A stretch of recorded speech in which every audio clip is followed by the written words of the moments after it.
Hi everyone. तो continue करते हैं टाइप 4। लास्ट 3 वीडियोस में मैंने आपको टाइप 1, टाइप 2, टाइप 3 समझाया था, तो उनको भी देख लेना। ये सारे टाइप्स डिटर्मिनेंट के पर्पज से बहुत इंपॉर्टेंट होते हैं और 5 मार्कर में क्वेश्चंस आते हैं। ठीक है, तो स्टार्ट करते हैं। This is called type 4।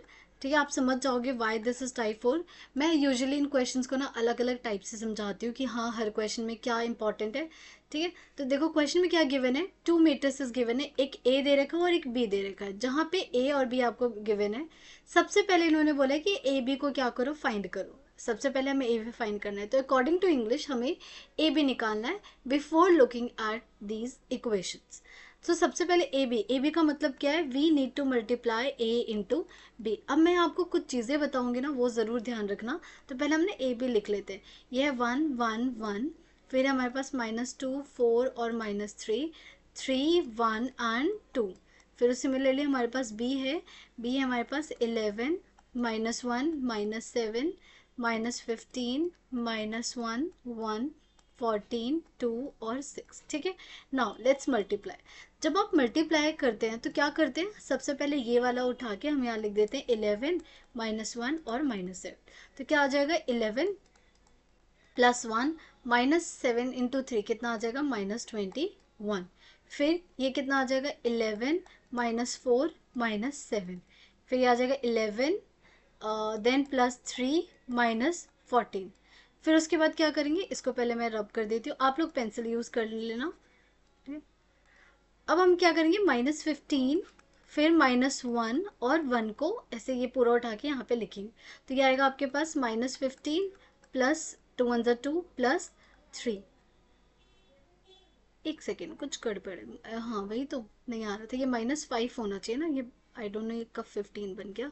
Let me change, ये आ जाएगा 5। तो यहाँ लिख देते हैं एक बार -5। अगर मैं यहाँ -5 लिख रही हूँ तो I need to change this also. तो ये हो गया आपके पास -5, राइट। तो ये डन, तो ये -5, तो यहाँ पे भी इसको ना माइनस लिख देते हैं, ये -5। हाँ अब ठीक है। फिर नेक्स्ट होगा आपके पास -5 -4 और +1।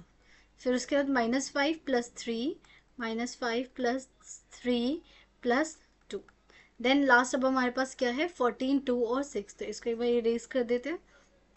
14, फिर 2 एंड देन 6 मल्टीप्लाई करते हैं। 14 इंटू 1 14 -4 +6 3 ज़ा 18। कुछ फिर से गड़बड़ है, -14 क्या हो गया यहाँ पे, ये -14 था। वो तो समझ आ जाता है ना कि करते करते क्या कहाँ कहाँ मिस्टेक हो सकती है। तो ये आएगा आपके पास -14 -4 एंड यस ठीक है। फिर -14, यहाँ आ जाएगा 2 4 ज़ा 8 +8 एंड 6 1 ज़ा 6।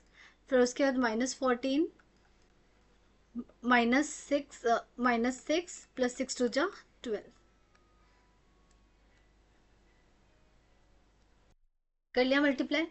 ओके अब देखो, जब भी आप याद रखना ए बी को मल्टीप्लाई करो, फिक्स होते हैं बच्चे। मैं हमेशा जैसे लास्ट 3 वीडियो में बोला कि ये क्वेश्चन आसान है, बस आपको ना प्रोसेस याद करना है कि पहले क्या करना है, क्या होने वाला है इस क्वेश्चन में, सब कुछ पता होना चाहिए। ठीक है, यहाँ पे अब आपको ए बी मल्टीप्लाई करते वक्त एक चीज़ जो पता होनी चाहिए, यहाँ पे जो फर्स्ट डायगनल एलिमेंट है, डायगनल एलिमेंट पे हमेशा तीनों वैल्यू सेम होनी चाहिए। अगर आपकी तीनों वैल्यू सेम नहीं आई, इसका मतलब आपने मल्टीप्लिकेशन में कुछ गड़बड़ की है, तो go and check your multiplication again. जैसे यहाँ देखो 11 + 1 कितना हो जाएगा, 12। 12 माइनस करो 21 से, तो जैसे देखो यहाँ पे 11 + 1 12, ये हमारा कितना आ रहा है, यहाँ पे देखो मुझे पता चल गया गड़बड़ है। क्योंकि अगर मैं इनको देखूँ तो -4 और -5 +1 कितना हो गया, -8 हुआ। तो यहाँ मैं पहले -8 लिख रही हूँ। यहाँ पे देखो -20 में से 12 गया तो -8। इसका मतलब I have done something wrong over here. तो चेक करते हैं, जब मैंने इसको मल्टीप्लाई किया होगा, यहाँ पे ये हो गया, मैंने यहाँ लिखा था 11 -1 एंड 7। तो 11 +2 होना चाहिए था ना, +2 और फिर +21। 11 और 2 कितना होता है, 13। 13 माइनस करो ये, तो ये आ जाएगा आपका -8। ठीक है, यहाँ से आ गया -8। क्या डायगोनल एलिमेंट में सेम, और ना हर बार यहाँ पे देखना भी नहीं है, हो गई होगी गलती तो हो गई होगी, लेकिन यहाँ पे डायरेक्टली बिना देखे यहाँ 0 लिख देना। ठीक है, 0 लिख देना। और एक बार थोड़ी नज़रें जल्दी जल्दी कर लेना। येस, 7 4 11 0, 14 14 14 0, ये -5 है प्लस ये 0। हाँ, इसका मतलब सही कैलकुलेशन की है। ठीक है, बस अगर टाइम नहीं है तो डायरेक्टली 0 0 लिखो और आगे मूव करो। बस ये याद रखना डायगोनल एलिमेंट सेम आना चाहिए। डायगोनल जैसे नहीं आ रहा है, इट मीन्स आपको दोबारा से अपनी मल्टीप्लिकेशन चेक करनी होगी। ओके, जैसे आपने ये किया, मुझे एक बात बताओ, -8 कैन आई टेक -8 कॉमन? अगर मैं -8 कॉमन लूंगी तो यहाँ पे क्या बन जाएगा 1। 0 से तो मैं कुछ भी कॉमन ले सकती, दुनिया जहान की चीज़ें। यहाँ ले लिया 0, यहाँ गया 1, ये 0 0 0 1। ठीक है, तो ये क्या आ गया आपके पास, ये आ गया -8i। So finally A B की वैल्यू कितनी आ गई मेरे पास, 8i आ गई। Minus minus minus we forgot, तो ये आ गया हमारे पास -8i। ठीक है, ये आपका फर्स्ट स्टेप क्लियर हो गया। अब ये -8 की जगह 6 आ सकता है, 4 आ सकता है, 1 भी आ सकता है, कुछ भी आ सकता है। ठीक है, तो घबराना नहीं है, 8 के अलावा कोई भी नंबर आ जाएगा। यहाँ पे आपका काम खत्म हो गया। अब इसके बाद क्या करना है, आपको ए पी निकालना है। ठीक है, जो हम यहाँ निकालते थे ना, ये यहाँ से कोएफिशिएंट मैट्रिक्स। तो चलो पहले पी निकाल लेते हैं। तो अगर मैं पी लिखती हूँ तो पी की वैल्यू कितनी हो जाएगी, पी हो जाएगा आपके पास, बताओ वैल्यूज, 1 -2 3, फिर 1 4 और 1, फिर 1 -3 2, 1 -3 2, फिर उसके बाद क्या लिखते थे हम, x। x क्या हो जाएगा आपके पास, x y एंड z। फिर उसके बाद b लिखते थे, बट b नहीं लेंगे because b is already taken, so हम लेंगे c। c मैंने ले लिया, c बताओ क्या आएगा, यहाँ से 6, यहाँ से 12, यहाँ से 1, 6 12 और 1। डन।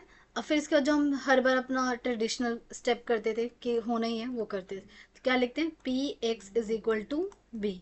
फिर क्या करते थे, multiply pre multiply by P inverse both sides.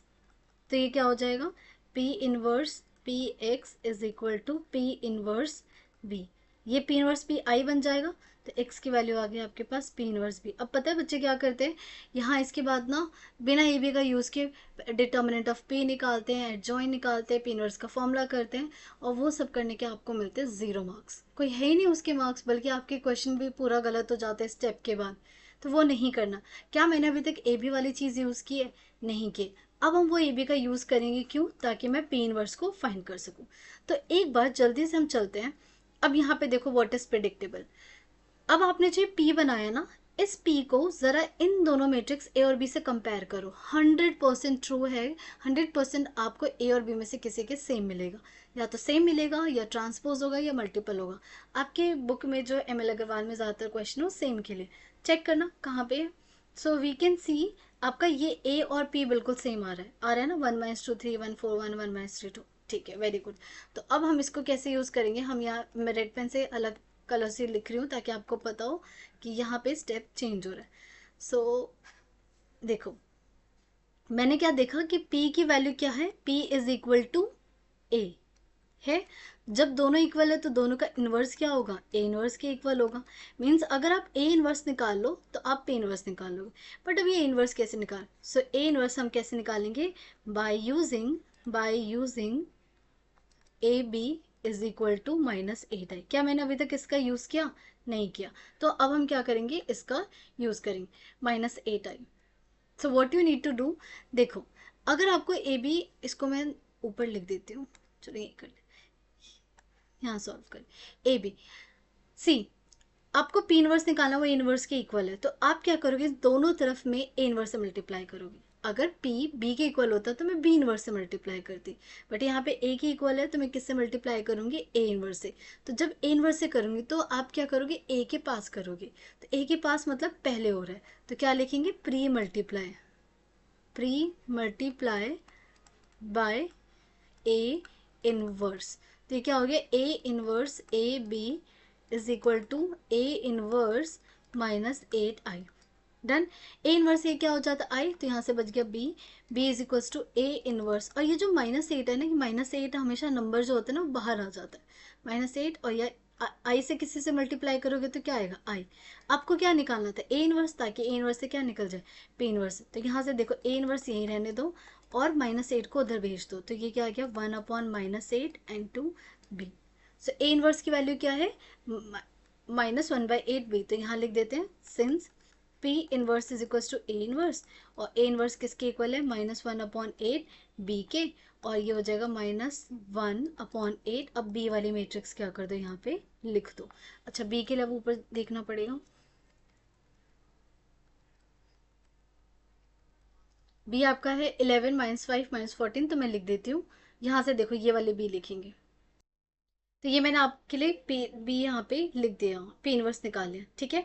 Now let's back to the question again. अब यहाँ पे क्या करेंगे, 1 में पुट कर देंगे, तो हम लिखेंगे सिंस x की वैल्यू क्या है, पी इनवर्स b है। x को क्या लिखेंगे, x को लिखेंगे x y और z, ठीक है, इक्वल टू पी इनवर्स कितना है हमारा, -1/8, और ये आया था 11 -5 -14 -1 -1 2 -7 1 और 6, और b हमारे पास क्या था, b नहीं c था ना, सॉरी c, ये b कहाँ से आ गया, c था, और ये भी c था,